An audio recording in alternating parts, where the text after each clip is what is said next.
En las calles de Buenos Aires, un hombre desarrapado entra a la concesionaria de autos más exclusiva de Puerto Madero. Su ropa está sucia, huele a grasa y aceite.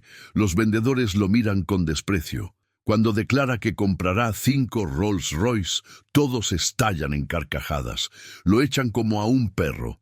Pero lo que nadie sabe es que ese mendigo es en realidad uno de los hombres más ricos de Argentina y está a punto de darles la lección más cara de sus vidas. Una historia sobre apariencias que engañan y la única cosa que el dinero no puede comprar, la dignidad.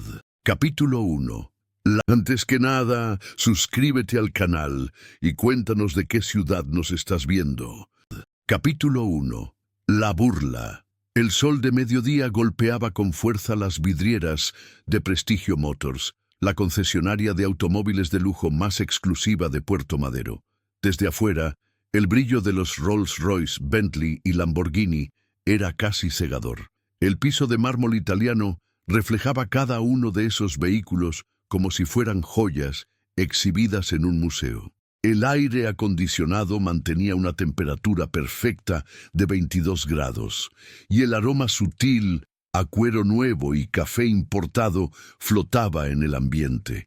Gerardo Silva, gerente de la concesionaria, caminaba entre los autos con su traje Hugo Boss impecablemente planchado. A sus 50 años había construido su carrera sobre una filosofía simple. El dinero tiene olor, y él sabía reconocerlo a kilómetros de distancia. Sus zapatos Oxford brillaban tanto como los capós de los autos que vendía. Llevaba el cabello engominado hacia atrás y un reloj Rolex que no perdía oportunidad de mostrar. «Marcelo, ese Bentley Continental tiene que estar impecable para las 3», ordenó a uno de sus vendedores. «El cliente es un empresario textil. Dinero real, no como los mirones que vienen a sacarse fotos». Marcelo Fuentes, 38 años, sonrió con complicidad. Era el tipo de hombre que había aprendido a lamer botas para escalar posiciones. Su traje era una imitación barata de los que usaba Gerardo, pero lo compensaba con una sonrisa falsa y palabras melosas. «Descuide, jefe. Ya sabe que yo sé distinguir quién vale la pena y quién no». En la esquina opuesta del salón, Valentín Ortiz limpiaba por tercera vez el mismo Audi deportivo. A sus 32 años llevaba 5 en la concesionaria, siempre en el escalafón más bajo. Su traje gris era el mismo de 3 años atrás, con los codos ligeramente gastados que intentaba disimular, manteniendo los brazos pegados al cuerpo. Sus zapatos estaban lustrados hasta donde el desgaste lo permitía. Valentín era diferente. En sus ojos había una tristeza profunda que contrastaba con la amabilidad genuina de su sonrisa. Cada cliente que entraba, sin importar su apariencia, recibía el mismo trato cordial. Por eso nunca ascendía. Por eso Gerardo lo consideraba demasiado blando para las grandes ventas. El reloj marcaba las 12:47 cuando la puerta de vidrio se abrió con un suave campanilleo electrónico.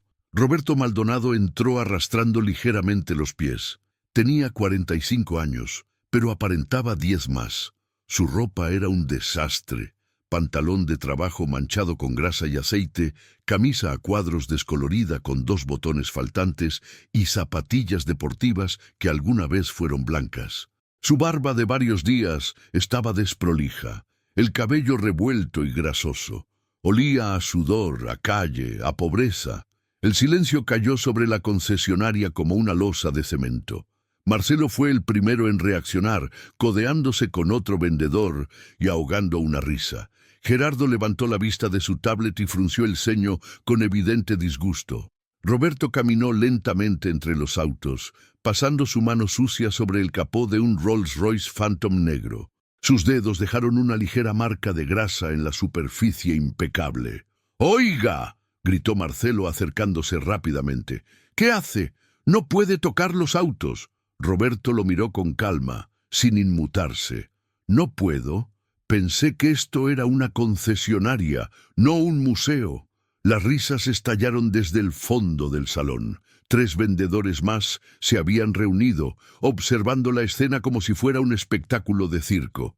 Gerardo se acercó con pasos firmes. Su expresión era una mezcla de asco y autoridad. «Mire, amigo, creo que se equivocó de lugar. La casa de empeños está 3 cuadras más allá. Aquí vendemos automóviles de lujo, no chatarra. Más risas».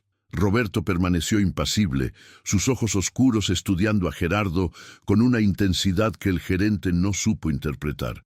«Sé perfectamente dónde estoy», dijo Roberto con voz ronca pero firme. «Vine a comprar». Marcelo no pudo contener la carcajada. ¿Comprar? ¿Con qué? Con botellas recicladas. La humillación era evidente. Todos los vendedores reían abiertamente ahora. Una clienta que miraba un Mercedes se alejó incómoda, claramente molesta por la presencia de Roberto. Desde su rincón, Valentín observaba la escena con creciente malestar. Había visto esto antes, demasiadas veces. La crueldad disfrazada de profesionalismo. Dejó el paño sobre el Audi y se acercó. «Disculpe, señor», dijo Valentín con genuina cortesía. «¿En qué puedo ayudarlo?» Gerardo lo fulminó con la mirada.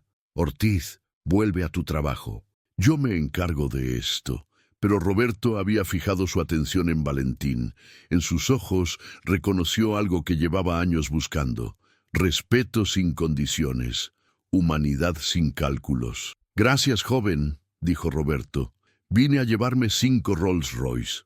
El silencio duró exactamente 3 segundos antes de que la concesionaria explotara en carcajadas. Marcelo se sostenía el estómago. Otro vendedor se limpiaba las lágrimas. Hasta la recepcionista sonreía detrás de su computadora. «¡5 Rolls Royce!», gritó Marcelo. «Este tipo está loco». Gerardo negaba con la cabeza, una sonrisa burlona en sus labios. «Mire, ya fue suficiente. Está interrumpiendo nuestro negocio y molestando a clientes reales. Le voy a pedir que se retire antes de que llame a seguridad». Roberto no se movió. Metió la mano en el bolsillo de su pantalón raído y sacó una billetera gastada. De ella extrajo una tarjeta de crédito negra, tan desgastada que era difícil leer el nombre. «American Express Centurion», dijo simplemente. «Sin límite de crédito.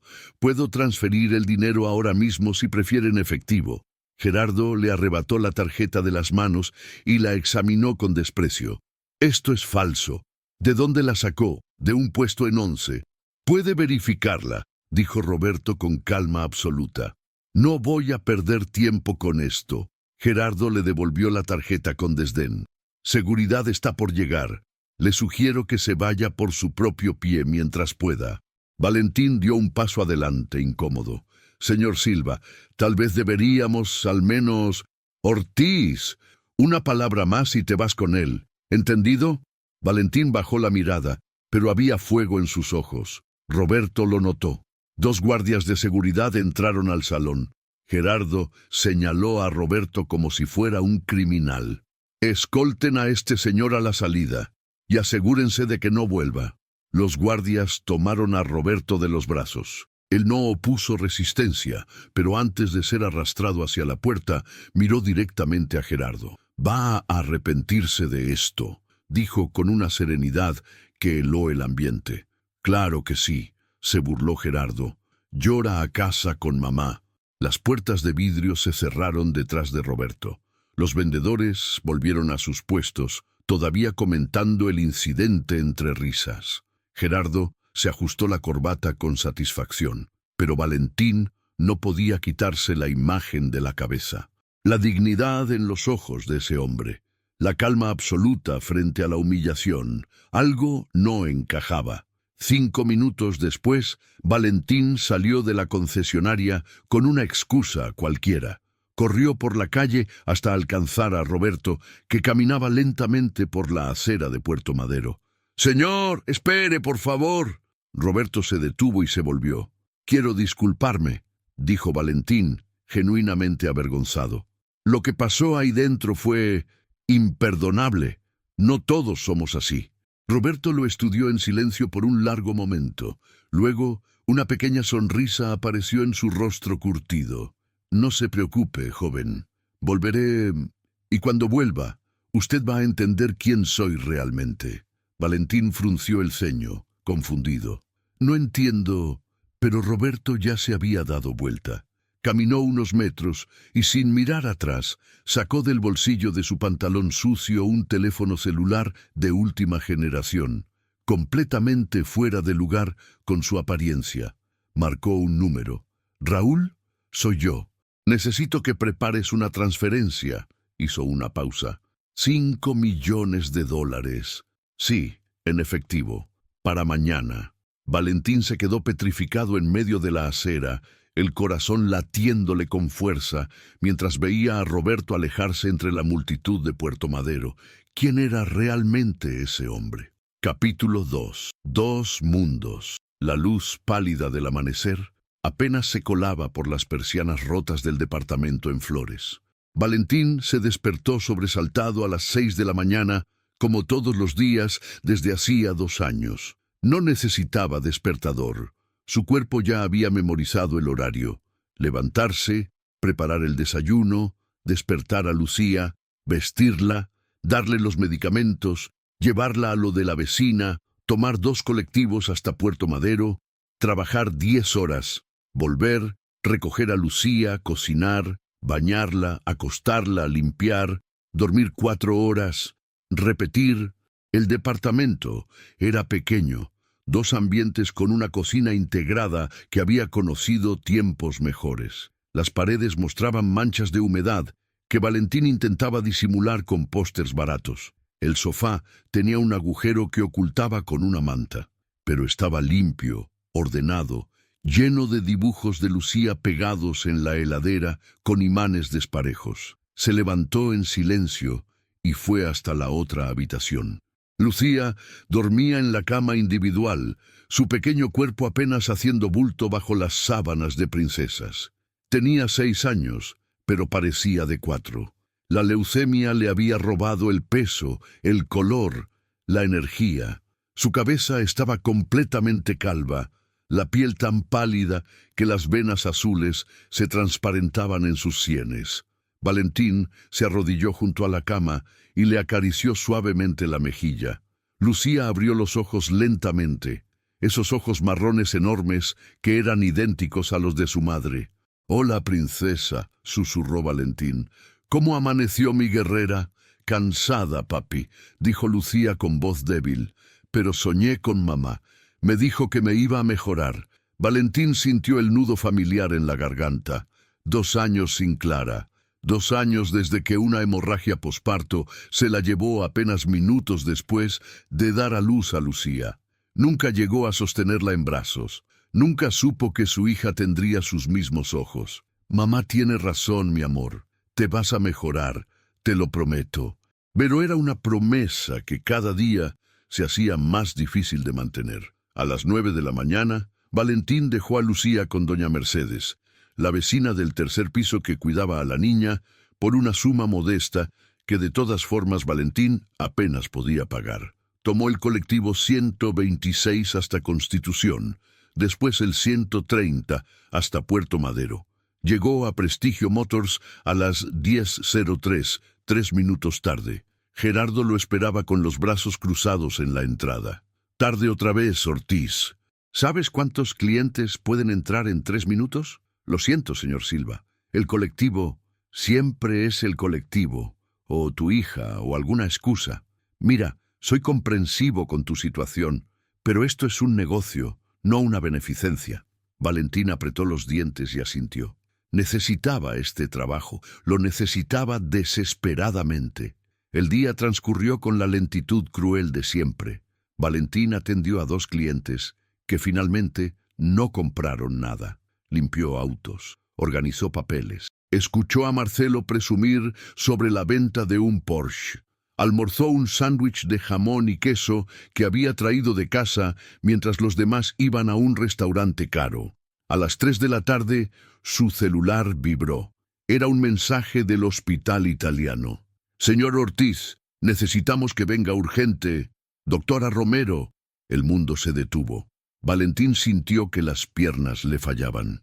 «Señor Silva, tengo una emergencia. Es mi hija. Necesito...» Gerardo ni siquiera levantó la vista de su computadora. Ortiz, tenemos un cliente importante a las 4. No puedes irte. Por favor, es el hospital. Tu hija siempre está en el hospital. Si te vas ahora, no vuelvas mañana. Valentín lo miró con una mezcla de incredulidad y odio. Luego, sin decir palabra, se quitó la chaqueta del uniforme, la arrojó sobre el escritorio de Gerardo y salió corriendo. El hospital italiano olía a desinfectante y desesperación. Valentín atravesó los pasillos blancos con el corazón desbocado hasta llegar al piso de oncología pediátrica. La doctora Romero, una mujer de 50 años con expresión perpetuamente cansada, lo esperaba fuera de la sala de quimioterapia. «Señor Ortiz, gracias por venir tan rápido. ¿Qué pasó? ¿Está bien Lucía?» La doctora hizo una pausa demasiado larga. «Lucía está estable por ahora, pero necesitamos hablar. ¿Podemos ir a mi oficina?» La oficina era pequeña, llena de diplomas en las paredes y fotos de niños sonrientes, algunos que probablemente ya no estaban vivos. Valentín se sentó en la silla de plástico, las manos temblando. «Doctor Romero, por favor, dígame qué pasa». La doctora juntó las manos sobre el escritorio. «Valentín, el protocolo de quimioterapia actual ya no está funcionando. El cáncer de Lucía es resistente. Necesitamos cambiar a un tratamiento experimental de última generación. Es su única oportunidad real. Y funcionará. Tiene un 80% de efectividad en casos como el de Lucía. Pero hay un problema. Siempre había un problema. Siempre había algo más. ¿Cuánto cuesta?» La doctora bajó la mirada. $200,000. La obra social no lo cubre porque es experimental. Lo siento, Valentín. Sin este tratamiento, Lucía tiene 3 meses, tal vez 4. El mundo se desintegró. Valentín escuchó las palabras, pero no las procesó. 3 meses. Su bebé, su razón de vivir, su último pedazo de Clara. 3 meses. Yo no tengo ese dinero. Trabajo en una concesionaria de autos. Gano apenas para el alquiler y los gastos básicos. ¿No hay alguna forma? ¿Algún programa? ¿Alguna fundación? Hemos aplicado a todas las que conocemos. Las listas de espera son de años. Lo siento muchísimo». Valentín se derrumbó. Las lágrimas que había contenido durante 2 años finalmente salieron. Sollozó con la cabeza entre las manos, el cuerpo sacudido por una desesperación que no tenía palabras. La doctora Romero rodeó el escritorio y puso una mano en su hombro, sin decir nada, porque no había nada que decir. Después de lo que parecieron horas, pero fueron solo minutos, Valentín se limpió la cara con la manga. «¿Puedo verla?» «Por supuesto». Lucía estaba en su cama del hospital, conectada a 3 máquinas diferentes. Pero cuando vio a su padre, sonrió con toda la fuerza que le quedaba. «Papi, no sabía que venías hoy». Valentín se sentó en el borde de la cama y la abrazó con cuidado, como si fuera de cristal. «Siempre voy a venir cuando me necesites, princesa, siempre». «¿Por qué lloraste, papi? Te veo los ojos rojos. Es que te quiero mucho, tanto que a veces me dan ganas de llorar de felicidad». Lucía lo abrazó con sus bracitos delgados. «Yo también te quiero, papi, más que a las estrellas». Valentín cerró los ojos y la apretó contra su pecho, sintiendo los latidos frágiles de su corazón. 3 meses. ¿Cómo le dices adiós a tu hija en 3 meses? A 150 kilómetros de distancia, en una mansión oculta tras muros de 3 metros en San Isidro, Roberto Maldonado estaba sentado frente a 6 pantallas de computadora en su estudio privado. La mansión era un contraste brutal con su apariencia de ayer. Pisos de mármol travertino, techos de 6 metros, obras de arte originales en cada pared. Pero estaba vacía, silenciosa, fría a pesar de la calefacción central. Roberto vestía ahora un pantalón de vestir y camisa blanca. Estaba recién afeitado, el cabello peinado hacia atrás. A sus 45 años era un hombre objetivamente apuesto, mandíbula marcada, ojos grises penetrantes, porte atlético. Nada que ver con el mendigo de ayer. En las pantallas tenía información detallada sobre Valentín Ortiz. No era difícil conseguirla cuando tenías los recursos y contactos adecuados. Dirección, historial laboral, situación familiar, deudas, todo. Pero lo que más le interesaba estaba en la carpeta marcada Hospital Italiano, Lucía Ortiz. Leyó el reporte médico completo. Leucemia linfoblástica aguda. Tratamiento convencional fallido. Necesidad urgente de tratamiento experimental. Costo, $200,000. Pronóstico sin tratamiento, 3 meses. Roberto se recostó en su silla de cuero italiano y cerró los ojos. Las imágenes vinieron sin invitación, como siempre. El auto destrozado, la sangre en el parabrisas, las sirenas, los cuerpos de Carolina y Tomás cubiertos con sábanas blancas. 5 años. 5 años, y el dolor seguía siendo tan fresco como ese día. Carolina había sido su esposa durante 15 años. Tomás, su hijo de 10. Un conductor borracho cruzó el semáforo en rojo en Panamericana. Murieron instantáneamente. Roberto estaba en una reunión de negocios en Rosario. Ni siquiera pudo despedirse. Después del funeral, algo en él se rompió. Vendió la empresa que había construido durante 20 años, pero mantuvo inversiones que lo dejaron multimillonario. Se retiró del mundo. Durante meses no salió de esta casa. Cuando finalmente lo hizo, empezó a vivir en las calles, disfrazado, invisible. Quería entender si todavía existía bondad en el mundo, si él había sido la excepción o la regla.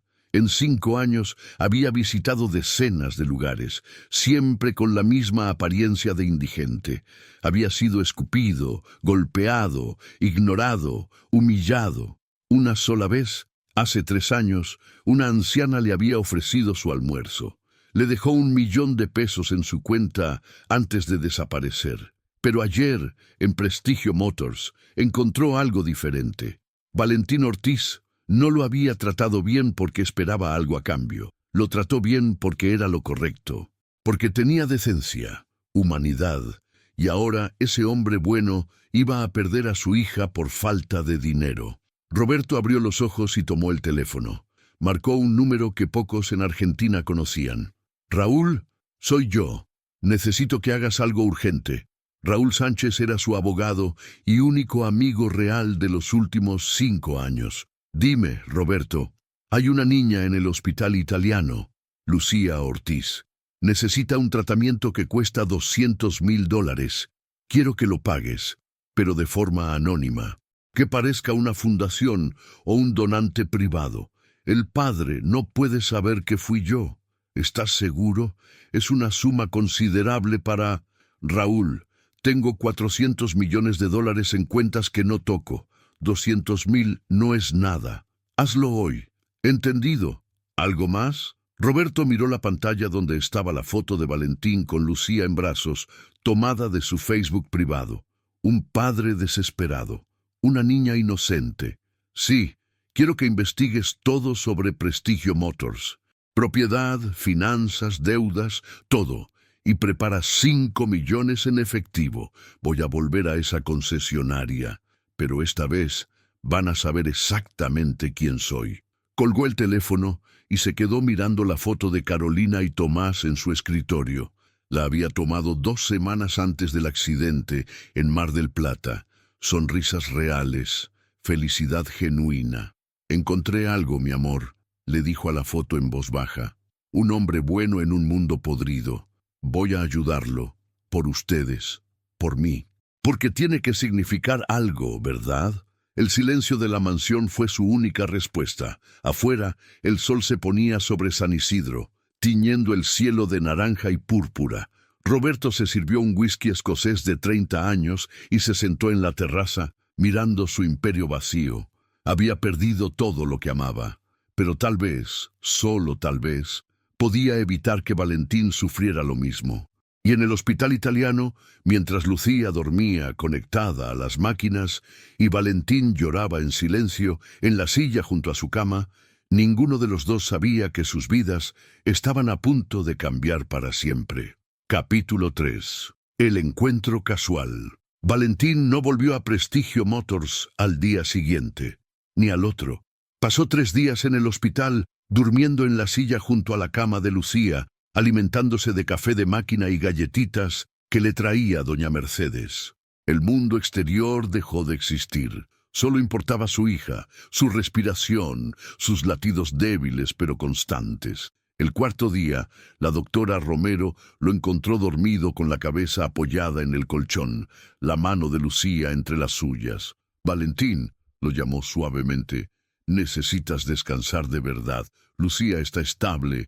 Ve a casa, dúchate, duerme en una cama. Yo te llamo si hay cualquier cambio».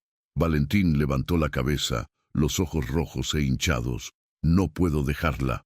¿Y si me necesita y no estoy?» «Valentín, si sigues así te vas a enfermar tú también. Y entonces, ¿quién va a cuidar de Lucía? Ve a casa. Es una orden médica».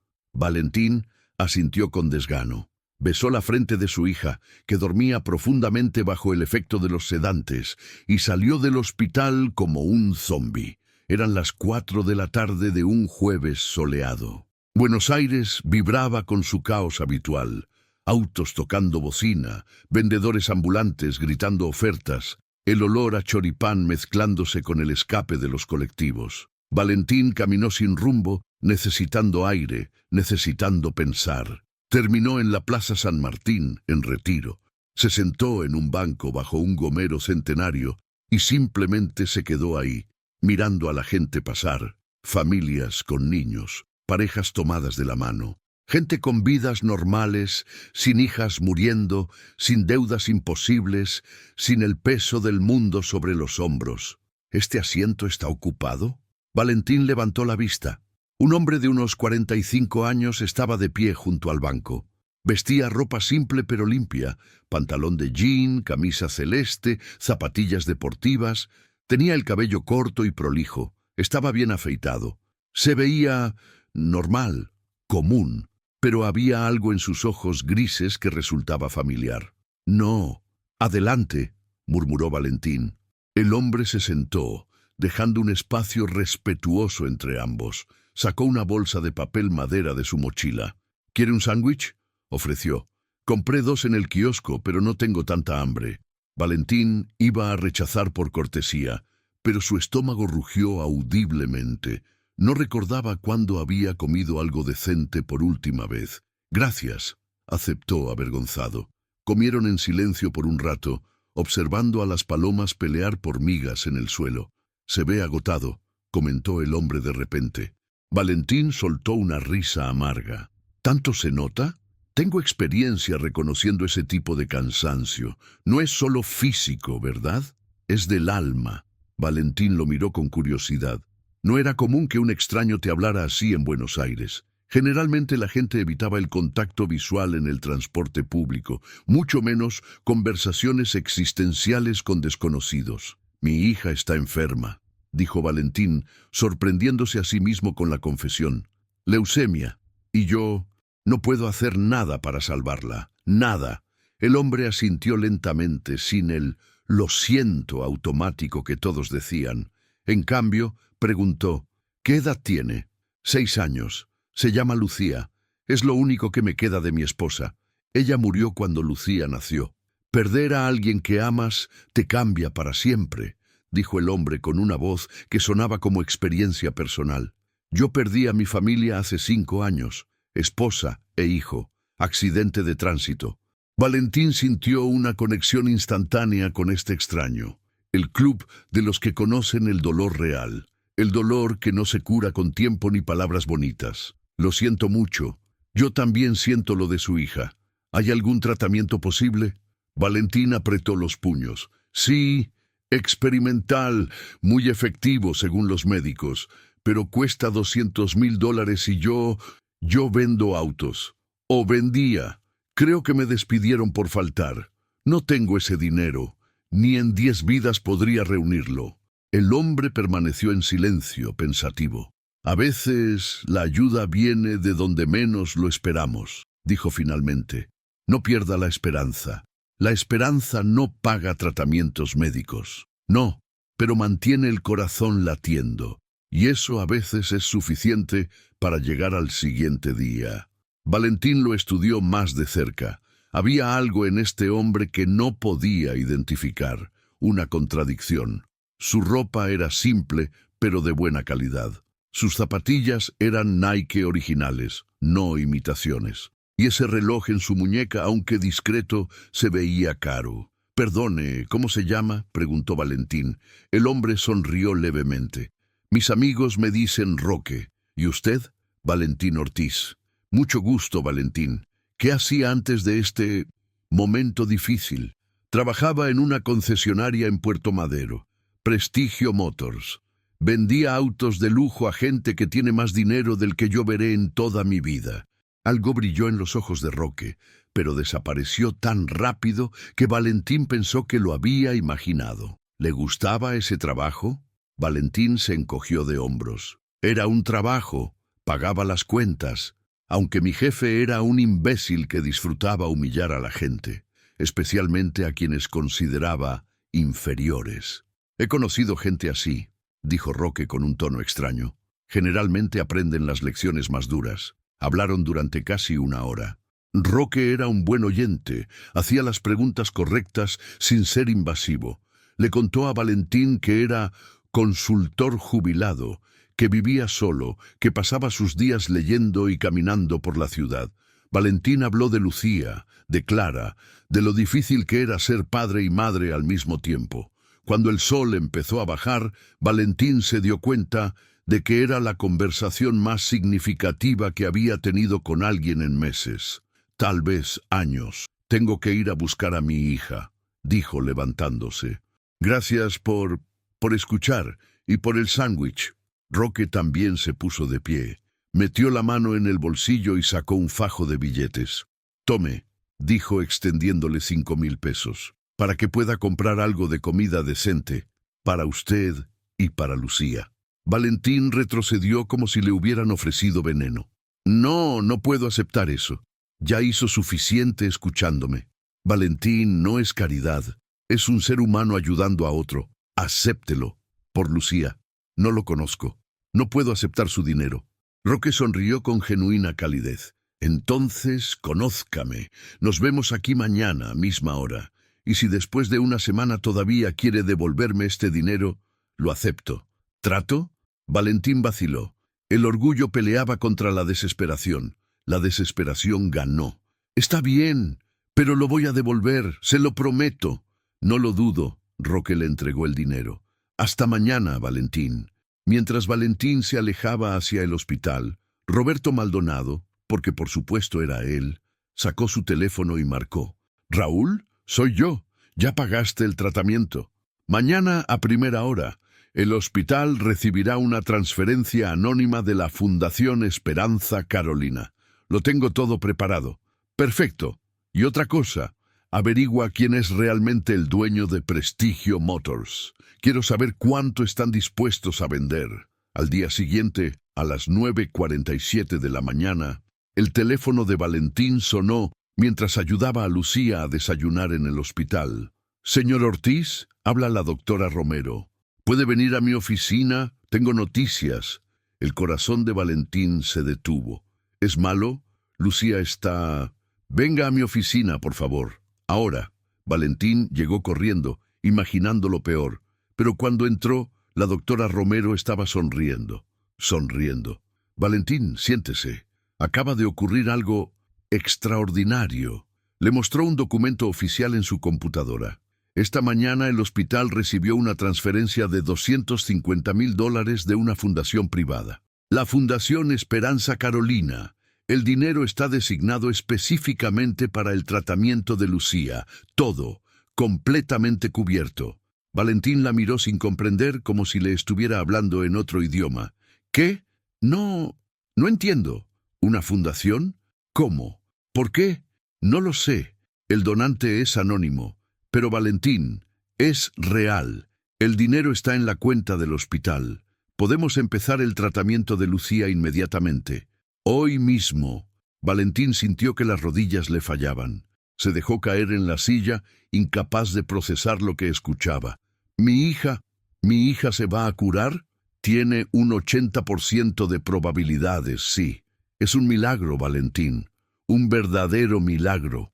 Valentín comenzó a llorar, no con la desesperación de los últimos días, sino con un alivio tan profundo que dolía. Lloró hasta que no le quedaron lágrimas, hasta que solo pudo reír histéricamente, hasta que la doctora Romero tuvo que darle un vaso de agua. ¿Quién?, preguntó cuando pudo hablar. ¿Quién hizo esto? No lo sé. La fundación tiene estrictas políticas de anonimato, pero alguien, en algún lugar, decidió darle a su hija una segunda oportunidad. Esa tarde, cuando Valentín fue a Plaza San Martín para encontrarse con Roque, llegó corriendo.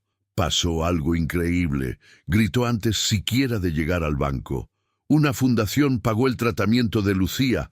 ¡Todo! ¡Se va a curar! Roque se puso de pie, sonriendo con genuina alegría. Eso es maravilloso, Valentín. ¿Ve? Le dije que la ayuda viene de donde menos lo esperamos. Valentín lo abrazó impulsivamente, algo que nunca haría con un casi extraño. Pero en ese momento, Roque era su amigo, su confidente, alguien que había estado ahí cuando más lo necesitaba. No puedo creerlo, no puedo. Lucía va a vivir, mi bebé va a vivir. Aférrese a eso, dijo Roque, palmeándole la espalda. Y nunca olvide que usted lo merece. Su hija lo merece. Hablaron durante horas. Valentín, eufórico, no podía dejar de hablar sobre el futuro, los planes que tenía para cuando Lucía se curara, las cosas que harían juntos, los lugares que visitarían. Roque escuchaba con atención, haciendo las preguntas correctas, sonriendo en los momentos adecuados. Nunca mencionó que él había sido quien pagó el tratamiento. Nunca le dio siquiera una pista, porque ese era el punto. Valentín no necesitaba caridad, necesitaba esperanza, y ahora la tenía. Mientras el sol se ponía sobre Buenos Aires, Roberto Maldonado caminó de regreso a su auto, un Mercedes discreto estacionado a 3 cuadras, con una sensación que no experimentaba desde hacía 5 años. Propósito. Ayudar a Valentín no iba a traer de vuelta a Carolina y Tomás. Nada podría hacer eso, pero por primera vez desde el accidente sentía que su vida tenía significado. Sin embargo, faltaba algo, un cabo suelto que necesitaba atarse. Gerardo Silva, Prestigio Motors. La humillación. Era hora de que ese mundo de apariencias y crueldad aprendiera una lección. Era hora de volver, pero esta vez no como un mendigo, esta vez como el hombre que realmente era. Sacó su teléfono y marcó: Raúl, prepara todo, mañana vuelvo a Prestigio Motors, y esta vez van a saber exactamente quién es Roberto Maldonado. Capítulo 4. La verdad oculta. El tratamiento de Lucía comenzó el lunes por la mañana. Valentín llegó al hospital a las 7, 2 horas antes de lo necesario, incapaz de dormir por la ansiedad mezclada con esperanza. La doctora Romero y un equipo de 3 especialistas prepararon todo meticulosamente. El protocolo experimental requería precisión absoluta, monitoreo constante y, sobre todo, paciencia. «Papá, ¿me va a doler?», preguntó Lucía, mientras las enfermeras preparaban el suero intravenoso. Valentín le apretó la mano, tragándose sus propios miedos. «Un poquito, princesa, como cuando te ponen una vacuna, pero después te vas a sentir mejor, mucho mejor. Y después voy a poder ir al colegio con los otros chicos. Después vas a poder hacer todo lo que quieras, te lo prometo». La primera infusión duró 4 horas. Valentín no se movió de su lado ni un segundo. Le leyó cuentos, le cantó canciones bajito. Le sostuvo la mano cuando Lucía apretaba fuerte por el malestar. Cuando finalmente terminó, su hija estaba exhausta pero sonriente. «Lo hice bien, ¿verdad, papá?». «Lo hiciste perfecto, mi amor. Eres la niña más valiente del mundo». Esa noche, con Lucía durmiendo profundamente bajo el efecto de los sedantes, Valentín salió a la terraza del hospital que daba al río. La ciudad brillaba con millones de luces. Desde aquí, Buenos Aires parecía hermosa, llena de promesas. tan diferente a la ciudad cruel que había conocido estos últimos años. Sacó su teléfono y miró el fajo de billetes que Roque le había dado. 5,000 pesos que no había tocado porque el hospital cubría todo ahora. Dinero que debía devolver, porque a pesar de todo, Valentín Ortiz era un hombre de palabra. Pensó en ese extraño que había aparecido en el momento exacto. ¿Casualidad? ¿Destino? ¿Existía siquiera alguna diferencia? Su teléfono vibró. Era un mensaje de un número desconocido. Señor Ortiz, habla Marcelo de Prestigio Motors. Gerardo dice que si quiere conservar su trabajo, debe presentarse mañana a las 8 a.m., sin excusas. Valentín sintió la rabia hervir en su estómago. Después de todo, después de dejarlo cuando su hija estaba muriendo, y ahora querían que volviera arrastrándose. Escribió una respuesta, la borró, escribió otra, también la borró. Finalmente apagó el teléfono sin contestar. Ya no necesitaba ese trabajo, ya no necesitaba esa humillación. Encontraría algo mejor. Tenía que existir algo mejor. Mientras tanto, en Prestigio Motors, Gerardo Silva terminaba su quinto whisky de la noche en su oficina.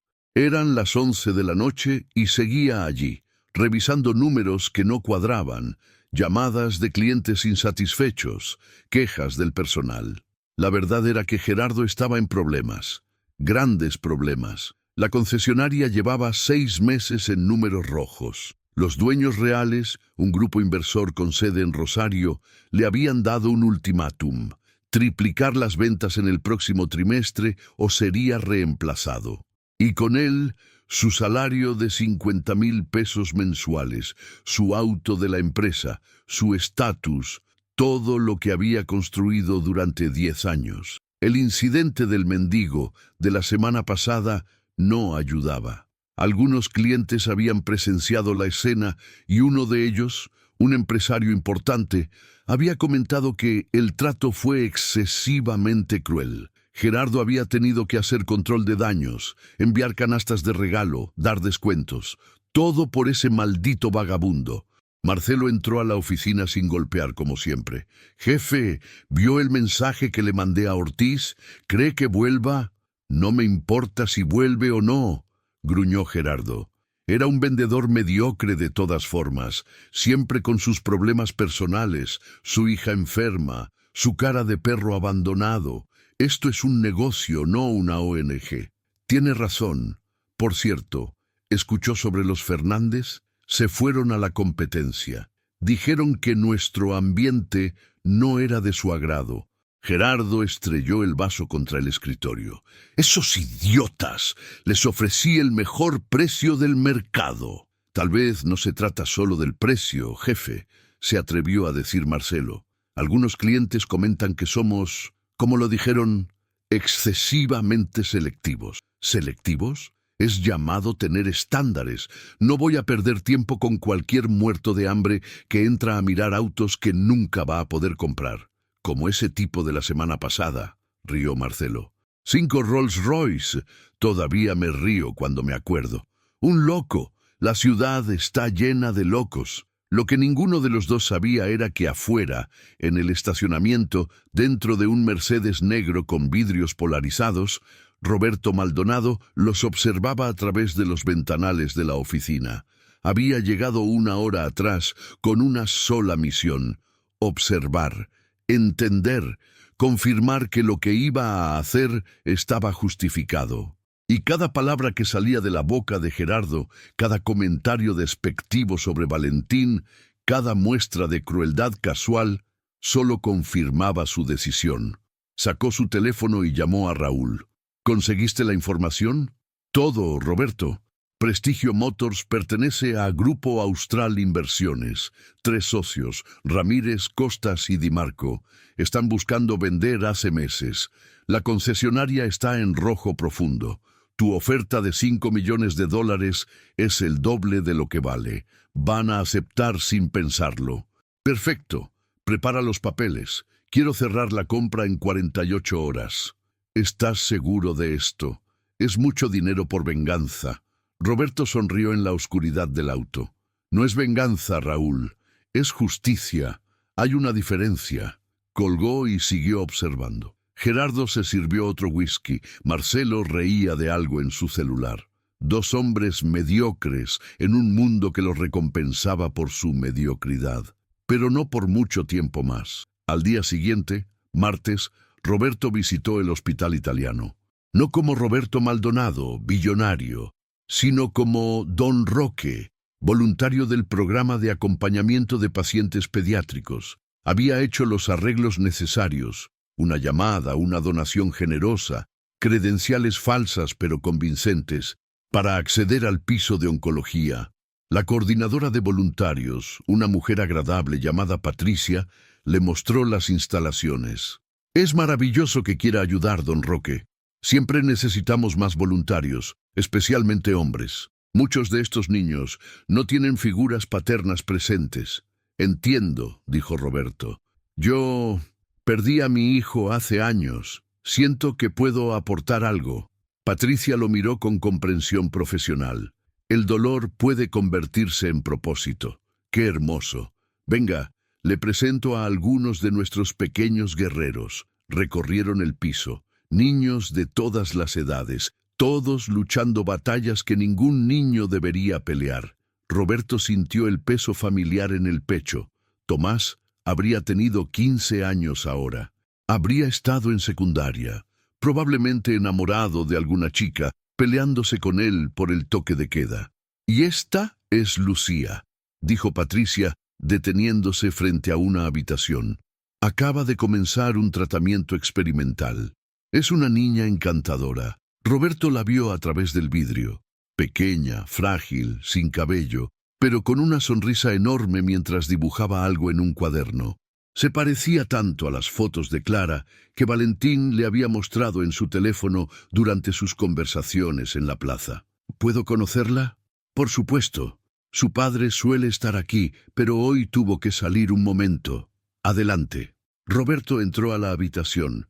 Lucía levantó la vista y lo estudió con la franqueza brutal de los niños. Hola, dijo. ¿Eres doctor? No, soy voluntario. Me llamo Roque. ¿Tú eres Lucía? Sí. Tengo 6 años y medio. Estoy enferma, pero me voy a curar porque me están dando una medicina mágica. Roberto se sentó en la silla junto a su cama. Medicina mágica. Suena poderosa. Sí, cuesta mucha plata, pero alguien bueno la pagó. Mi papá dice que fue un ángel. Roberto sintió un nudo en la garganta. Tu papá tiene razón. ¿Qué estás dibujando? Lucía le mostró el cuaderno. Era un dibujo de 3 personas. Un hombre alto, una niña pequeña y una mujer con alas flotando en el cielo. Somos mi papá, yo y mi mamá. Ella está en el cielo, pero nos cuida desde allá. ¿Tú tienes familia? La pregunta tan inocente golpeó a Roberto como un puñetazo. La tuve. También están en el cielo ahora. Lucía asintió con seriedad. Entonces sabes que es triste, pero también está bien, porque ellos están felices allá arriba y nos miran. Mi papá me lo explicó. Tu papá es muy sabio. Sí, es el mejor papá del mundo, aunque a veces está muy cansado y triste, pero yo lo voy a cuidar cuando me cure. Voy a trabajar y comprarle una casa grande. Roberto sonrió, genuinamente conmovido. Estoy seguro de que lo harás. Pasaron la siguiente hora hablando. Lucía le contó sobre su escuela, sus amigas que la visitaban, sus programas favoritos de televisión. Roberto le contó historias inventadas sobre viajes a lugares exóticos. La hizo reír hasta que le dolió el estómago. Cuando Valentín regresó con comida de un restaurante cercano, encontró a su hija riendo con un voluntario que le parecía extrañamente familiar. «Papá, mira, este es Don Roque. Me contó sobre elefantes en África». Valentín se quedó paralizado en la puerta. Roque, su Roque de la plaza. ¿Aquí? ¿Cómo? Roberto se puso de pie, extendiendo la mano con una sonrisa cálida. «Valentín, qué coincidencia. Empecé como voluntario hace unos días. No tenía idea de que Lucía era tu hija hasta que me lo dijo». Valentín estrechó su mano, confundido pero agradecido. ¡Qué sorpresa! Gracias por pasar tiempo con ella. Es una niña extraordinaria. Tienes mucha suerte. Lo sé. Roberto se despidió y salió de la habitación, pero no del hospital. Se quedó en la cafetería durante 3 horas, observando de lejos, viendo cómo Valentín cuidaba a su hija con una devoción que dolía de lo hermosa que era. Este hombre, este padre soltero trabajando en un empleo que lo despreciaba, cuidando solo a una niña enferma, nunca perdiendo la bondad, nunca volviéndose amargo, era todo lo que el mundo debería ser, y rara vez era. Y Roberto Maldonado, con sus $400 millones y su mansión vacía, sabía que había encontrado algo más valioso que cualquier fortuna, un propósito real. Esa noche, de regreso en San Isidro, Roberto firmó los papeles preliminares de compra de Prestigio Motors. $5 millones en efectivo. Los dueños habían aceptado en menos de 2 horas. Ahora era suya, toda suya, y mañana iba a volver. No como un mendigo, no como Don Roque, sino como Roberto Maldonado, el nuevo dueño. Y ciertos empleados iban a descubrir que las acciones tienen consecuencias. Miró su reflejo en la ventana. Por primera vez en 5 años, reconoció al hombre que veía. No al billonario quebrado por el dolor, no al mendigo probando a la humanidad, sino al hombre que podía hacer la diferencia. Y todo comenzaba mañana, en Prestigio Motors, con 5 Rolls Royce y una lección que nadie olvidaría jamás. Capítulo 5. El regreso. El miércoles amaneció con un cielo despejado sobre Buenos Aires. A las 7 de la mañana, Roberto Maldonado estaba frente al espejo de su vestidor en San Isidro, contemplando al hombre que había sido y al que estaba a punto de volver a ser. Se afeitó con precisión milimétrica, cada pasada de la navaja, revelando la mandíbula marcada que había ocultado bajo semanas de barba descuidada. Se peinó el cabello hacia atrás con gel importado. Se vistió con un traje Armani gris Oxford, que costaba más que el salario mensual de Valentín, camisa blanca de seda egipcia, corbata azul marino de Hermès, gemelos de platino con sus iniciales, zapatos Churches lustrados hasta parecer espejos. El reloj Patek Philippe, que había guardado durante años, volvió a su muñeca. Pesaba como un recordatorio de quién era realmente. Se miró al espejo una última vez. El mendigo había desaparecido. En su lugar estaba Roberto Maldonado, magnate minero, multimillonario, uno de los hombres más ricos de Argentina, un hombre que el país había olvidado porque él quiso ser olvidado. Pero hoy iban a recordar. A las 9:30 a.m., un Rolls Royce Phantom negro se detuvo frente a Prestigio Motors. No el tipo de auto que la concesionaria vendía, sino uno que pertenecía a otra liga completamente diferente, personalizado, con detalles en oro blanco, asientos de cuero de becerro sin curtir, madera de nogal del Cáucaso en el interior. El chofer, un hombre corpulento llamado Gustavo, que había trabajado para Roberto durante 15 años, abrió la puerta trasera. Roberto salió con la elegancia casual de quien ha nacido en el privilegio, aunque su fortuna había sido construida con trabajo brutal en minas de litio cuando tenía 25 años. 3 décadas después, su empresa había sido vendida por $200 millones. Sus inversiones posteriores habían duplicado esa cifra. Detrás del Phantom venía un Mercedes clase S plateado. De él descendió Raúl Sánchez, su abogado, con un maletín de cuero italiano y una sonrisa discreta. ¿Listo para esto?, preguntó Raúl en voz baja. «Llevo esperando este momento toda la semana», respondió Roberto. Las puertas automáticas de Prestigio Motors se abrieron. Roberto entró con pasos firmes, seguido por Raúl y 2 asistentes que llevaban carpetas voluminosas. El efecto fue instantáneo. Marcelo, que estaba tomando café junto a la recepción, escupió el líquido sobre su camisa. La recepcionista se puso de pie tan rápido que tiró su taza.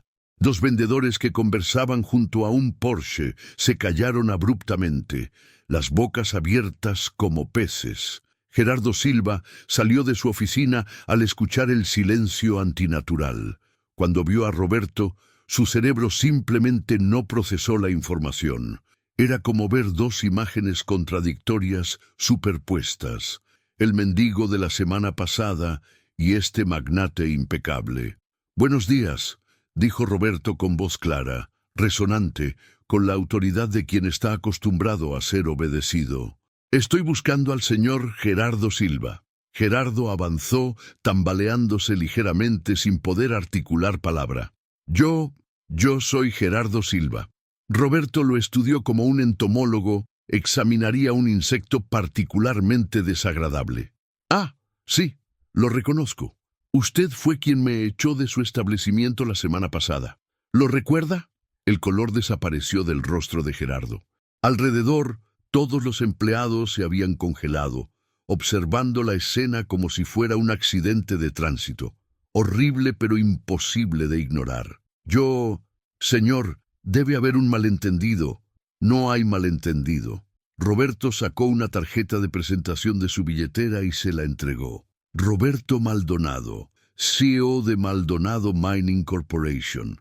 Aunque recientemente vendí la empresa, mantengo diversos intereses». Gerardo miró la tarjeta. Sus manos temblaban tanto que apenas podía leerla. «Señor Maldonado, yo no sabía.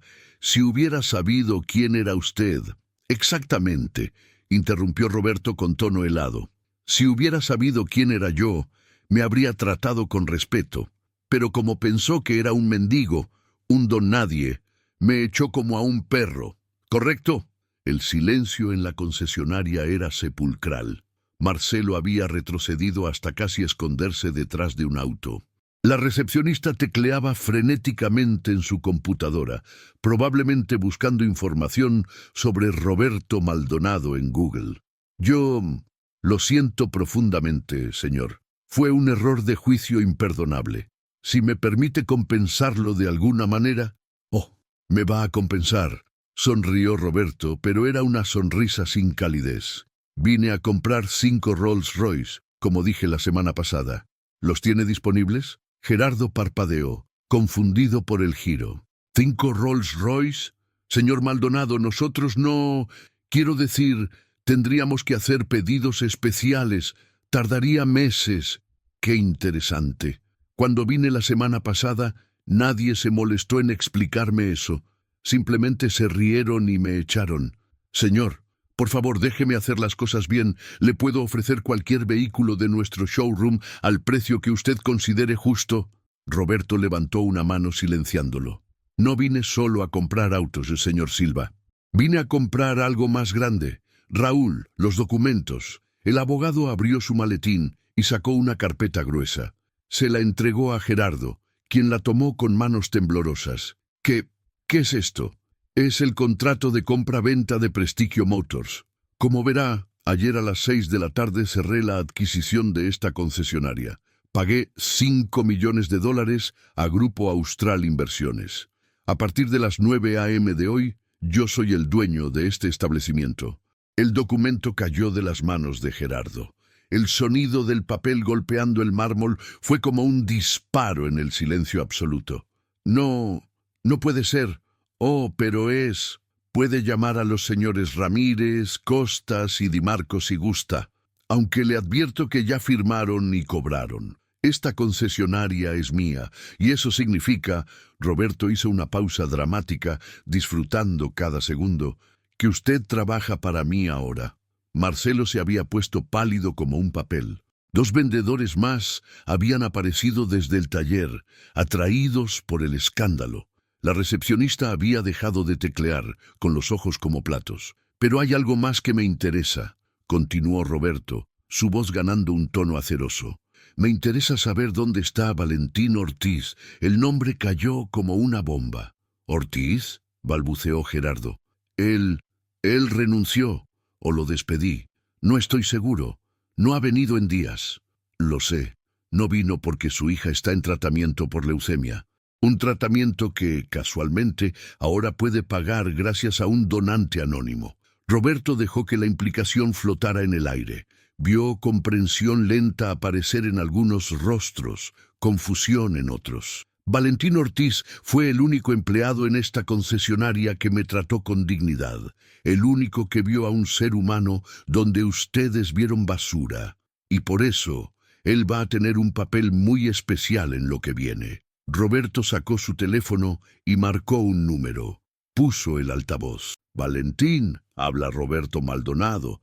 ¿Recuerdas al mendigo de Prestigio Motors? Pausa. Sí, ese soy yo. Escucha, necesito que vengas a la concesionaria ahora mismo. No te preocupes por tu hija. Ya hablé con el hospital. Van a cuidarla perfectamente. Por favor, confía en mí. Colgó y miró a Gerardo con desprecio apenas contenido. Valentín llegará en 30 minutos. Mientras esperamos, hablemos de algunos cambios que implementaré inmediatamente en mi concesionaria. Raúl sacó otro documento. Primero, política de trato al cliente. Cada persona que entre por esa puerta será tratada con respeto absoluto, sin importar su apariencia, origen o cuenta bancaria. Cualquier empleado que viole esta política será despedido inmediatamente, sin excepciones. Miró directamente a Marcelo, quien se encogió visiblemente. Segundo, reestructuración de personal. Habrá evaluaciones de todos los empleados. Quienes demuestren valores alineados con dignidad y respeto serán promovidos. Quienes no... Bueno, el mercado laboral está difícil, ¿verdad? Señor Maldonado. Gerardo intentó recuperar algo de compostura. Entiendo que esté molesto, pero he trabajado aquí durante 10 años. Conozco este negocio. Tengo contactos, experiencia... Tiene contactos y experiencia en tratar a la gente como mercancía, cortó Roberto. En juzgar por apariencias, en ser exactamente el tipo de persona que hace del mundo un lugar peor. ¿Sabe qué vi cuando entré aquí hace una semana? Vi crueldad casual. Vi a hombres riéndose de alguien que consideraban inferior. Vi todo lo que está mal con nuestra sociedad, resumido en un momento. Fue solo... No pensé... Exacto. No pensó. No pensó que ese mendigo podría tener dignidad. No pensó que podría tener historia, dolor, razones. No pensó que podría ser, no sé, un multimillonario probando el carácter de las personas. Simplemente asumió y actuó con crueldad. La puerta se abrió. Valentín entró corriendo, sudado, confundido, aún con la ropa que había usado para dormir en el hospital. Señor, don Roque, no entiendo... Roberto se acercó y le extendió la mano. No soy don Roque, Valentín. Soy Roberto Maldonado. Y antes de que digas nada, si fui yo quien pagó el tratamiento de Lucía, si fui yo quien te buscó en la plaza, y sí, soy el mendigo que defendiste aquí hace una semana. Valentín lo miró boquiabierto, procesando cada palabra como si fueran en un idioma extranjero. Usted es... Pero el dinero, el tratamiento, ¿por qué? Porque cuando todos me vieron como basura, tú me viste como persona. Y eso, Valentín, vale más que todos los autos en este showroom. Roberto se volvió hacia Gerardo y los demás empleados reunidos. Quiero presentarles al nuevo gerente general de Prestigio Motors, Valentín Ortiz. Salario inicial, 100,000 pesos mensuales, más bonos por desempeño, más un fondo especial para gastos médicos de su hija. Empieza inmediatamente. ¿Qué? Gritó Gerardo. Eso es ridículo. Él no tiene experiencia. No puede... ¿No puedo? Roberto se acercó hasta quedar a centímetros de Gerardo. Soy el dueño. Puedo hacer exactamente lo que quiera. Y lo que quiero es demostrar que la bondad vale más que la experiencia, que el carácter importa más que los contactos. Que un hombre bueno con oportunidades puede lograr más que un hombre cruel con privilegios. Se dirigió hacia la salida, pero se detuvo y miró hacia atrás. Ah, Gerardo, está despedido. Recoja sus cosas y váyase en los próximos 10 minutos. Seguridad se asegurará de que no se lleve nada que no sea suyo. No puede hacer esto. Tengo derechos. Voy a demandar. Demande. Tengo 20 abogados que no hacen otra cosa que manejar demandas frívolas. Será un trámite más. Gerardo intentó protestar, pero la mirada de Roberto lo silenció. Era la mirada de un hombre que había construido imperios y enterrado enemigos. Un hombre que no amenazaba en vano. Con pasos temblorosos, Gerardo se dirigió a su oficina. Marcelo lo siguió, murmurando disculpas que nadie escuchó. Roberto se volvió hacia Valentín, quien aún estaba paralizado por el shock. Sé que es mucho para procesar. Tómate el día, vuelve mañana y empezamos a reconstruir este lugar de la manera correcta. ¿De acuerdo? Valentín tenía lágrimas en los ojos. Yo no sé qué decir. Gracias no es suficiente. Usted salvó a mi hija, me dio un trabajo, me diste esperanza, Valentín, cuando más la necesitaba. Esto es apenas devolver el favor. Los dos hombres se abrazaron ante la mirada atónita de todos los empleados de Prestigio Motors. Un multimillonario y un vendedor de autos. Un hombre que lo había perdido todo y otro que luchaba por no perderlo. Y en ese momento, en esa concesionaria de lujo en Puerto Madero, algo cambió. Algo pequeño pero significativo, una grieta en el muro de crueldad casual que definía tanto del mundo moderno. Mientras Roberto salía hacia su Phantom, escuchó murmullos emocionados entre los empleados restantes. Algunos lloraban, otros sonreían con incredulidad. Todos habían presenciado algo que contarían durante años. El día en que un mendigo resultó ser un rey y el día en que la bondad fue recompensada. En su auto de camino a casa, Roberto miró por la ventana los edificios de Buenos Aires desfilando. Por primera vez en 5 años, sintió algo parecido a la paz. Su teléfono vibró. Un mensaje de un número desconocido. Así que apareciste, Roberto. Pensamos que estabas muerto. Grave error volver a mostrarte. Nos debes 50 millones y vamos a cobrarlo. Con intereses. Roberto sintió que la sangre se le helaba. Ese número, esa forma de escribir. Solo podía ser una persona. Dante Moretti, su ex socio. El hombre al que había denunciado por lavado de dinero 5 años atrás. El hombre que juró destruirlo antes de ir a prisión. El hombre que aparentemente ya no estaba en prisión. Roberto marcó inmediatamente a Raúl. Raúl, tenemos un problema grande. Moretti salió y me encontró. Hubo un silencio pesado del otro lado. Roberto, Moretti salió hace 3 meses, por buena conducta. Yo iba a decirte, pero pensé que como estabas escondido, ya no estoy escondido, dijo Roberto con voz tensa. Acabo de exponerme públicamente en Prestigio Motors. Mi nombre va a estar en todos los registros comerciales mañana. Moretti sabe dónde encontrarme. Otro mensaje llegó. Esta vez era una foto. Valentín saliendo del hospital con Lucía en brazos. El texto debajo decía: bonita familia la de tu nuevo amiguito. Sería una lástima que algo les pasara. Roberto apretó el teléfono con tanta fuerza que casi lo quiebra. Raúl, necesito seguridad. Para mí, para Valentín, para Lucía, ahora. Y necesito saber exactamente qué está planeando Moretti. Ya me encargo. Roberto, ten cuidado. Moretti no es el tipo de hombre que perdona. Y si sabe que Valentín te importa... Roberto cortó la llamada. Miró por la ventana trasera del Phantom. Un auto gris los había seguido desde Prestigio Motors. Mismo auto, misma distancia. No era paranoia.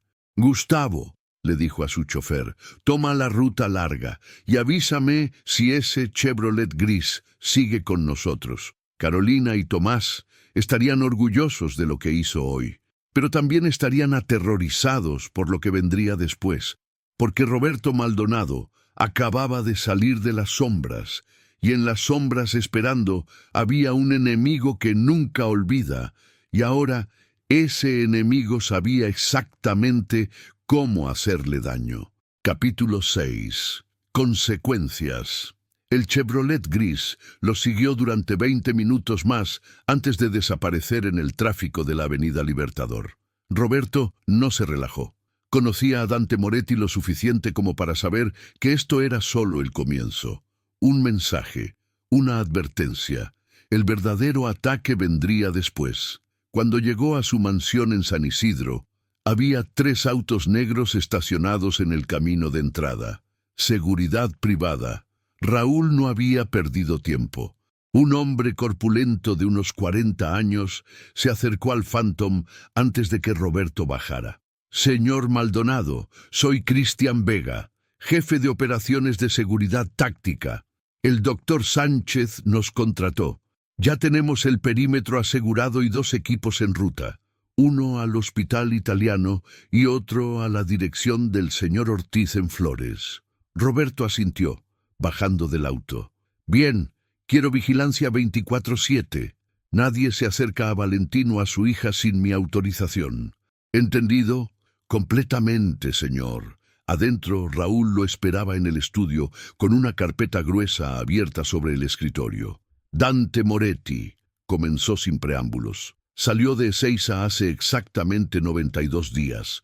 Condena reducida de 15 a 7 años por colaboración con las autoridades, lo cual es irónico considerando que lo metiste tú en primer lugar». Roberto se sirvió un whisky doble. Lo necesitaba. ¿Colaboró con quién? ¿Sobre qué? Con prefectura.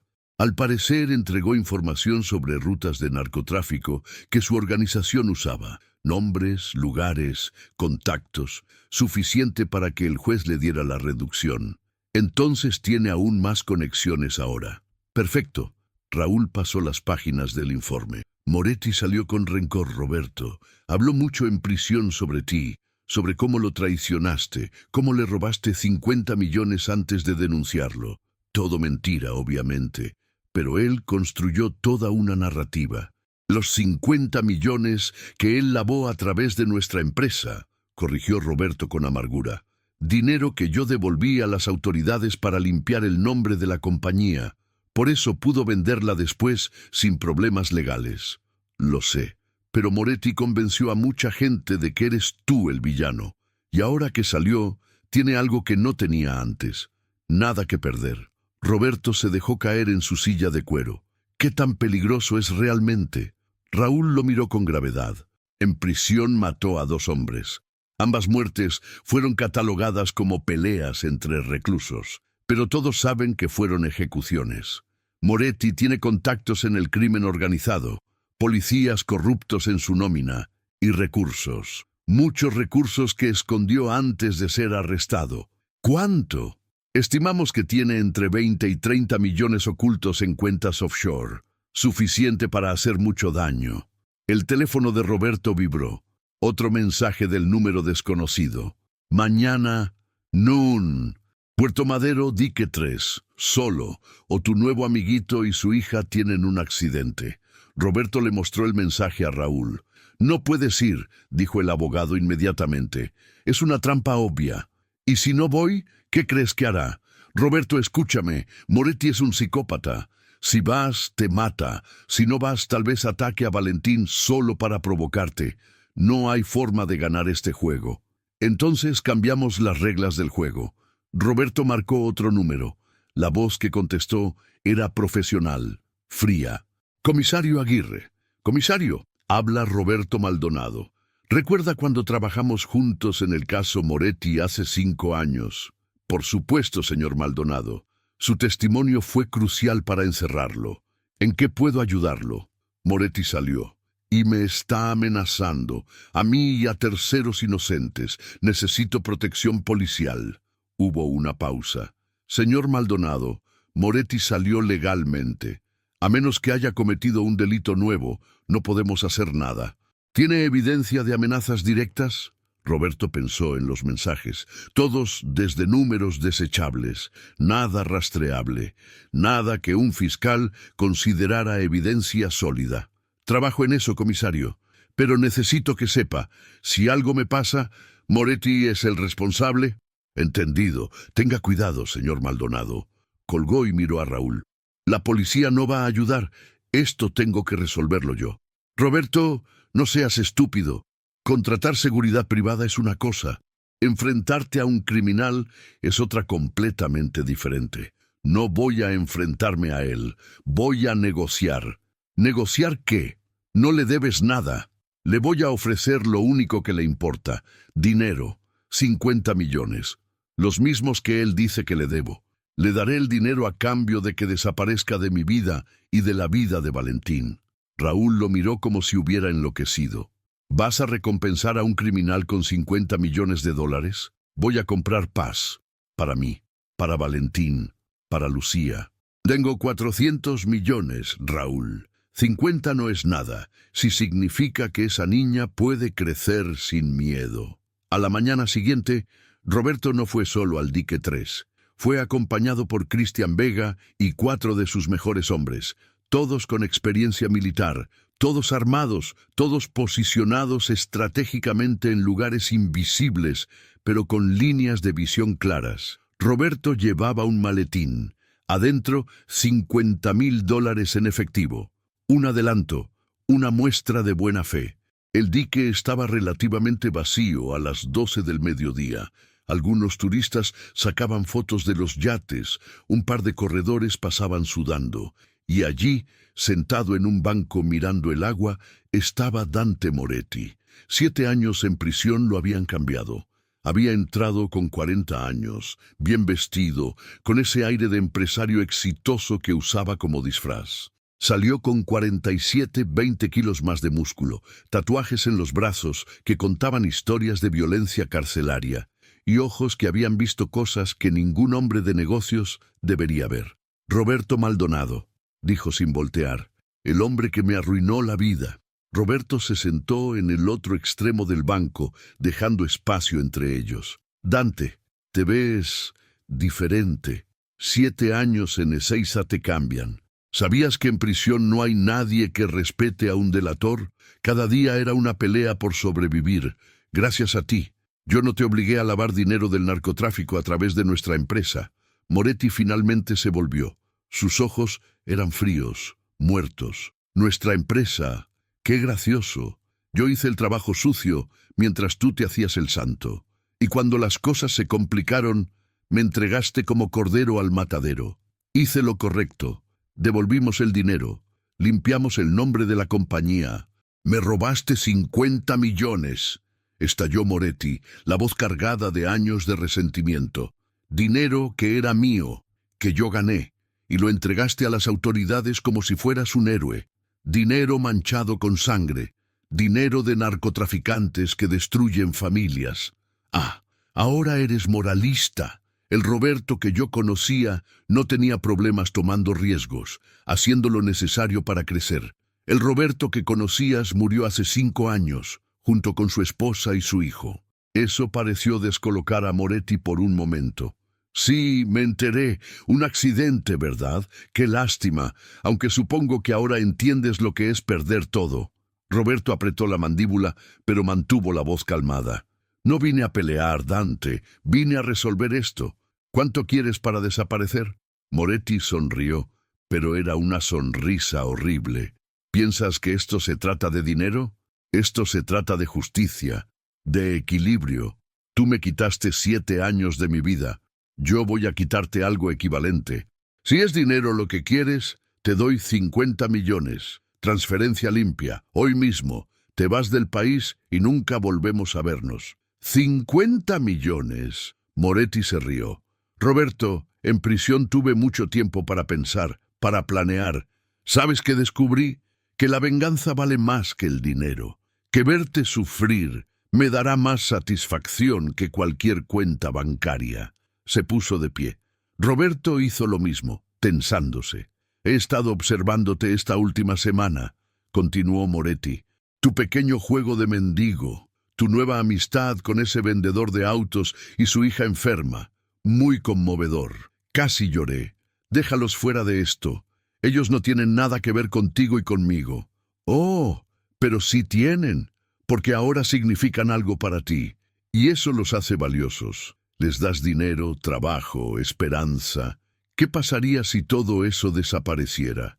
Si el tratamiento de la niña se complicara, si el padre tuviera un accidente. Roberto dio un paso adelante, los puños apretados. Si les tocas un pelo, te juro que... ¿Qué? ¿Me vas a denunciar otra vez? ¿Llamar a la policía? No tienes poder sobre mí, Roberto. No más. Ahora yo tengo el poder y voy a usarlo para destruir todo lo que amas. Otra vez.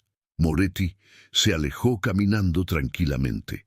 Antes de desaparecer entre la gente, se volvió una última vez. Ah, y Roberto, esa concesionaria que compraste, Prestigio Motors. Bonito lugar, muchas ventanas, muy inflamable.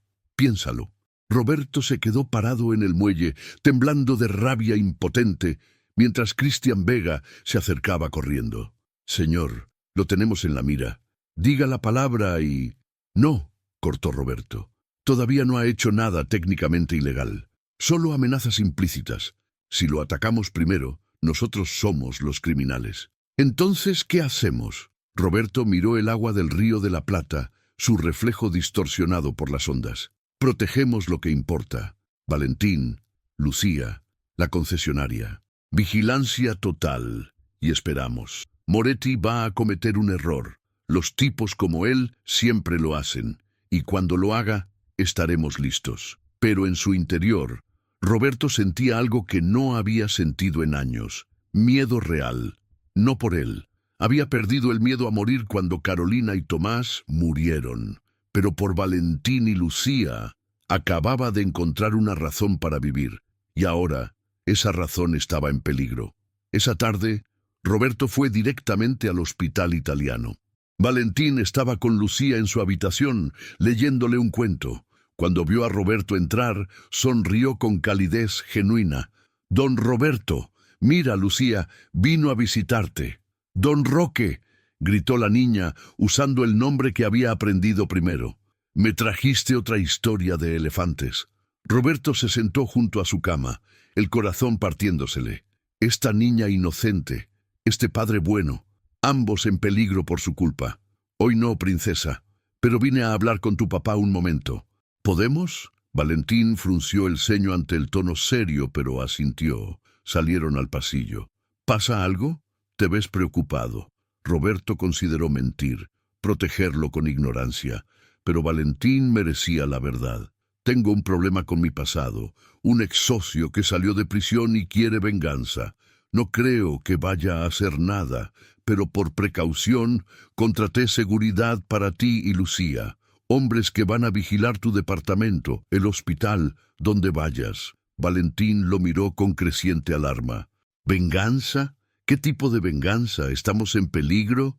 «No, si puedo evitarlo, pero necesito que seas cuidadoso, que no salgas solo de noche, que me avises si ves algo extraño, cualquier cosa». «Roberto, si esto nos pone en riesgo, tal vez deberíamos, no sé, mantener distancia. No quiero que Lucía...» «No», interrumpió Roberto con fiereza. «Ya perdí una familia por no protegerla. No voy a perder otra. Ustedes están bajo mi protección ahora. Y te prometo, Valentín, que nada malo les va a pasar». «Nada». Valentín vio la determinación absoluta en sus ojos y asintió lentamente. «Está bien. Confío en ti». Esas 3 palabras, «confío en ti», pesaron sobre Roberto como un ancla y como alas al mismo tiempo. Una responsabilidad y un regalo. Cuando Roberto salió del hospital esa noche, Cristian le informó que habían detectado 3 autos diferentes, siguiendo a Valentín durante el día. Todos se dispersaron cuando la seguridad se hizo visible. Moretti estaba escalando, probando defensas, buscando puntos débiles. La guerra había comenzado, y Roberto sabía que no podía permitirse perder, porque esta vez no se trataba solo de dinero o negocios. Se trataba de 2 vidas inocentes que dependían de él. Se trataba de Valentín y Lucía. Y Roberto Maldonado, el hombre que lo había perdido todo, haría cualquier cosa, absolutamente cualquier cosa, para proteger lo poco que le quedaba de humanidad en este mundo. Esa noche, en su mansión, Roberto no durmió. Se sentó en su estudio con las luces apagadas, mirando los monitores de seguridad, un arma cargada en el cajón de su escritorio, esperando, porque sabía que Moretti atacaría pronto. La única pregunta era, ¿dónde? Y cuando lo hiciera, Roberto estaría listo. Capítulo 7. Un nuevo comienzo. El ataque llegó a las 3 de la madrugada del viernes. No fue en el hospital. No fue en el departamento de Valentín. Fue exactamente donde Moretti lo había anticipado. Prestigio Motors. Las alarmas sonaron simultáneamente en el teléfono de Roberto, en la central de seguridad y en la comisaría de Puerto Madero. Para cuando los bomberos llegaron, las llamas ya habían consumido la mitad del showroom. Los Bentley, los Porsche, los Mercedes, todos ardiendo como antorchas de 3 millones de pesos cada una. Roberto llegó en 15 minutos, el Phantom derrapando en la entrada. Las luces rojas de los camiones de bomberos pintaban la escena como una versión del infierno. Cristian Vega ya estaba allí, coordinando con la policía. «Bomba incendiaria», informó, lanzada desde un auto en movimiento. Las cámaras lo captaron todo. Chevrolet gris, patentes falsas. Se fugaron hacia el norte. ¿Heridos? El guardia nocturno. Inhaló mucho humo, pero va a estar bien. Lo llevaron al Fernández. Roberto observó su concesionaria arder, millones de pesos en pérdidas, pero lo único que sintió fue alivio. No habían atacado a Valentín, no habían atacado a Lucía. Esto era un mensaje, un movimiento de ajedrez. Su teléfono vibró. Otro mensaje de Moretti. ¿Viste lo fácil que fue? Imagina lo fácil que sería entrar a un hospital, a un departamento, a una escuela cuando la niña se recupere. ¿Cuánto estás dispuesto a perder, Roberto? La rabia que Roberto sintió fue tan intensa que tuvo que cerrar los ojos para controlarse. Raúl apareció a su lado, jadeando. Roberto, escuché en las noticias. Gracias a Dios que nadie... Suficiente, dijo Roberto con voz helada. Ya jugamos a su juego, ahora jugamos al mío. ¿Qué vas a hacer? Algo que debía ser desde el principio. Voy a exponer a Moretti, públicamente, con pruebas, con testigos. Voy a destruir su credibilidad hasta que no pueda moverse en esta ciudad sin que todos sepan quién es. Roberto, eso lo va a hacer más peligroso. Ya es peligroso. Pero si hay algo que tipos como Moretti no soportan, es la luz. Prosperan en las sombras, en el miedo, en el anonimato. Voy a arrastrarlo a la luz hasta que se queme. A las 8 de la mañana, Roberto convocó a una conferencia de prensa, no en cualquier lugar, en las ruinas humeantes de Prestigio Motors. Los medios llegaron en tropel: Clarín, La Nación, TN, C5N, todos con cámaras y micrófonos. Roberto estaba impecablemente vestido a pesar de no haber dormido. Traje gris, corbata negra, la expresión de un hombre que no se deja intimidar. Buenos días, soy Roberto Maldonado, CEO retirado de Maldonado Mining y nuevo propietario de lo que solía ser Prestigio Motors. Anoche, esta concesionaria fue atacada con bombas incendiarias. No fue un accidente. Fue un ataque deliberado perpetrado por Dante Moretti, un criminal que cumplió 7 años en Ezeiza por lavado de dinero y que ahora busca venganza contra mí por haberlo denunciado. Los periodistas estallaron en preguntas. Roberto levantó una mano. Tengo pruebas, videos de seguridad, mensajes de amenaza, testimonios. Todo será entregado a la fiscalía esta misma mañana. Pero estoy aquí hoy para decir algo más importante. No me voy a esconder, no voy a negociar con terroristas y no voy a permitir que hombres como Moretti dicten cómo vivimos en esta ciudad. Una periodista de TN preguntó: «Señor Maldonado, ¿no teme represalias?» Las temo, pero temo más vivir en un mundo donde la gente buena se esconde mientras los criminales actúan libremente. Tengo amigos, empleados, personas que dependen de mí. No puedo protegerlos escondiéndome, solo puedo protegerlos exponiendo la verdad. Las cámaras grababan cada palabra. En su departamento de Flores, Valentín observaba la televisión con Lucía en brazos, el corazón en la garganta. En algún lugar de Buenos Aires, Dante Moretti también observaba, la mandíbula apretada de furia. Roberto continuó: «Voy a reconstruir esta concesionaria, más grande, más fuerte, y voy a contratar a personas que fueron rechazadas por su apariencia, su origen o sus circunstancias, porque aprendí algo importante. El carácter no se mide por la cuenta bancaria, se mide por cómo tratas a otros cuando no tienes nada que ganar. Señaló las ruinas detrás de él.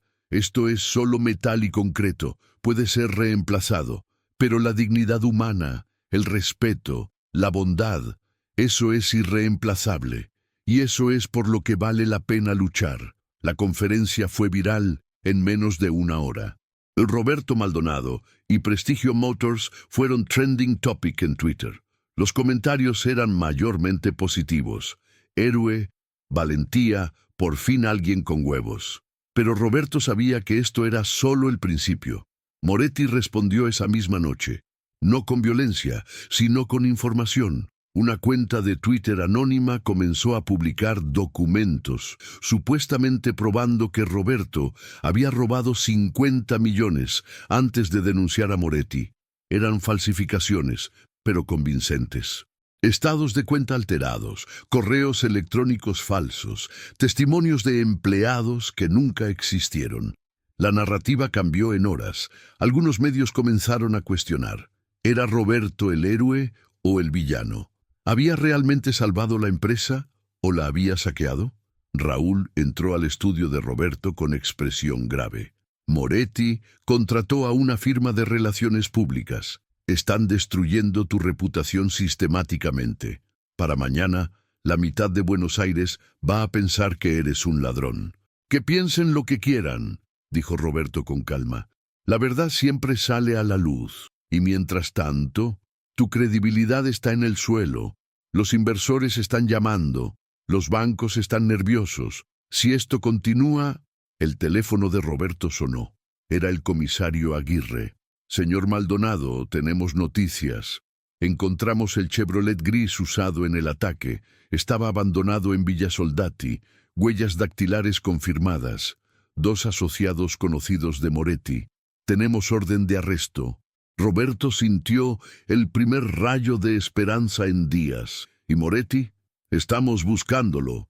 No está en su última dirección conocida, pero con estos arrestos va a ser difícil que siga operando. Los medios ya están cubriendo la historia.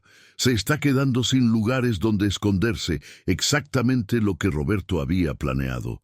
Luz, exposición, presión pública. 3 días después, la policía arrestó a Dante Moretti en un hotel de Tigre. Intentó escapar, pero fue rodeado por 15 patrulleros. Las cámaras capturaron todo. Moretti esposado, gritando amenazas, arrastrando su reputación al barro mientras lo metían en el patrullero. Fue acusado de incendio intencional, amenazas de muerte y asociación ilícita, sin posibilidad de fianza.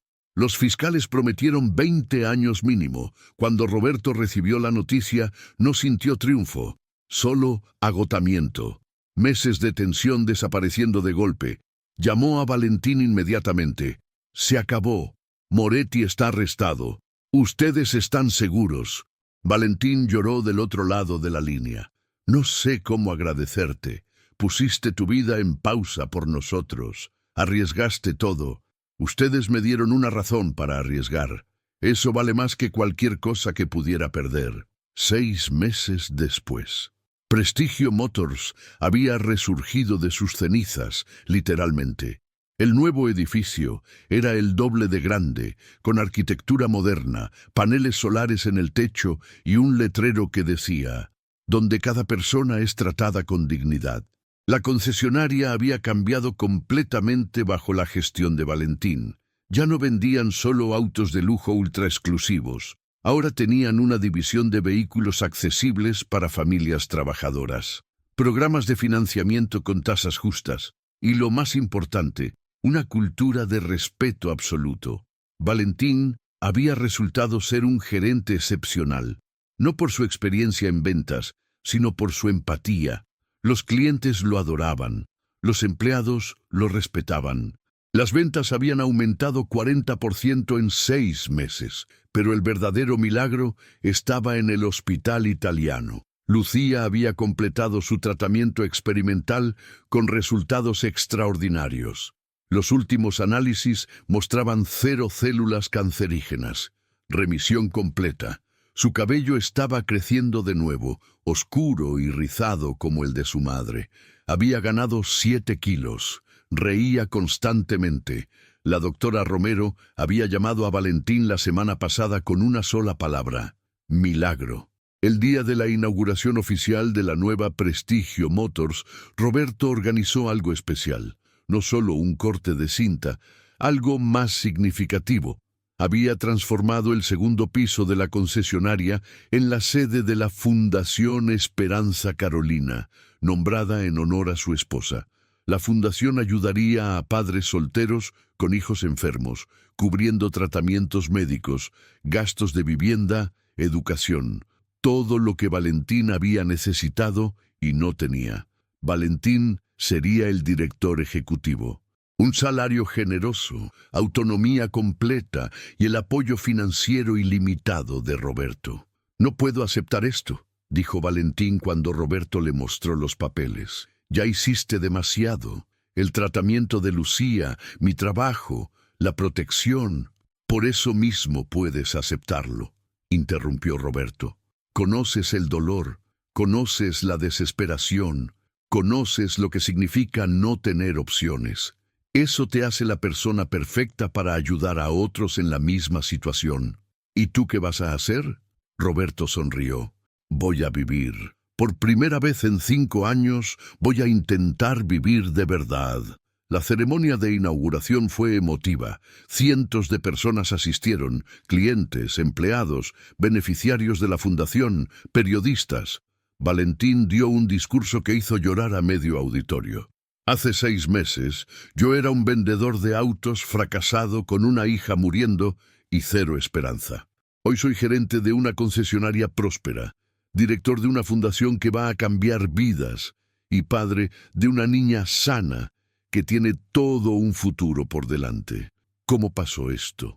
Un hombre apareció en mi vida disfrazado de mendigo y me enseñó que la bondad siempre, siempre vale la pena.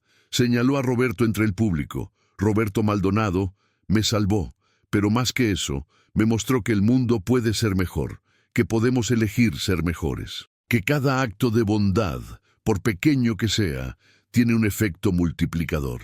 Los aplausos fueron ensordecedores. Después de la ceremonia, mientras el sol se ponía sobre Puerto Madero, Roberto se encontró en la terraza del edificio con Valentín y Lucía. La niña corría entre ellos, persiguiendo palomas, riendo con una alegría que partía y sanaba corazones simultáneamente. «¿Sabes?», dijo Valentín, «durante mucho tiempo pensé que Dios nos había abandonado, que después de perder a Clara no quedaba nada bueno en el mundo. ¿Y ahora?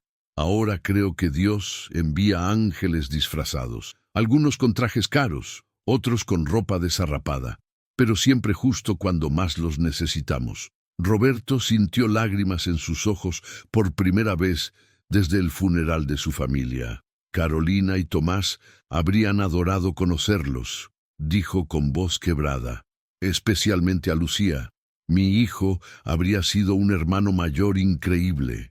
Quizás», dijo Valentín suavemente, «en algún lugar ellos sí se conocen y están felices de que nosotros nos hayamos encontrado». Lucía corrió hacia ellos y tomó las manos de ambos hombres. «¿Vamos a comer helado? Don Roberto prometió llevarme a la heladería más grande de Buenos Aires». «Yo prometí eso», fingió sorpresa Roberto. «Sí, y los adultos no pueden romper promesas. Mi papá me lo enseñó».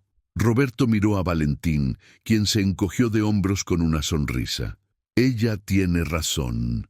Los adultos no podemos romper promesas». Los 3 caminaron juntos hacia el estacionamiento donde el Phantom esperaba. Una familia improvisada, un billonario que había perdido todo, un padre soltero que casi lo pierde todo, y una niña de 7 años que había vencido a la muerte. Antes de subir al auto, Roberto miró hacia el cielo, donde las primeras estrellas comenzaban a aparecer. «Gracias», pensó, sin saber exactamente a quién le agradecía. Al destino, a Dios, a Carolina y Tomás, a la vida misma, porque había aprendido la lección más importante: la verdadera riqueza no está en lo que tienes, sino en quién tienes. en las conexiones que construyes, en las vidas que tocas, en la bondad que plantas sabiendo que tal vez nunca veas la cosecha. Había sido un mendigo para descubrir la humanidad. Había sido un billonario para salvar una vida. Pero ahora era simplemente Roberto, un hombre con una familia que elegir cada día, con un propósito más grande que su dolor, con una razón para despertar cada mañana. Y mientras el Phantom se alejaba por las calles de Buenos Aires, con Lucía cantando canciones infantiles en el asiento trasero y Valentín sonriendo junto a ella, Roberto sintió algo que no había sentido en 5 largos años. Paz, no la ausencia de dolor.